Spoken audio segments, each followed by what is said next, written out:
going to show how to repair a drop stitch at the end of the row, or you might even think of it as the beginning of a row. If we drop a stitch in the middle of our work, we just weave up under using these ladders that are in between stitches. But when we drop a stitch at the end of the row, there are no ladders there for us to pick up the stitches with a crochet hook. So I'm going to show you how to do that. So first I'm just going to drop this stitch off.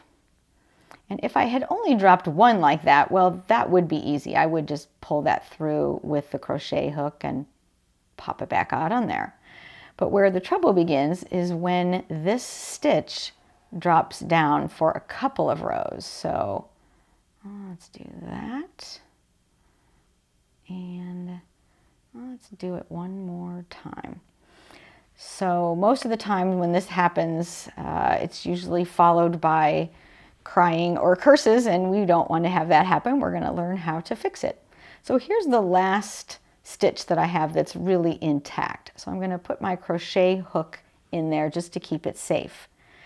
Now here along the side you can see these two loops, and they do kind of come out and they jet out to the right. So we're going to think of this loop as two bars, a lower and an upper, and a lower and an upper. So it can be the lower and upper loop or bar, however you want to think of it. So my last correct stitch is in my, or the drop stitch is inside my crochet hook, and I'm going to go under that lower part of that loop here and kind of keep a little tension on it, maybe with your left hand, and pull that through the stitch. Now here is the upper part of that loop, and doing the same thing, keeping a little tension on it, I'm going to pull that through. So we're working our way back up. Now here's that loop. I'm going to straighten it out. First thing I'm going to do is I'm going to come on the bottom part of that loop, or the lower loop there, and pull that one through. And I still have the upper. So every time you need to pick it up, that loop, you have to do it the bottom part of the loop and the upper part.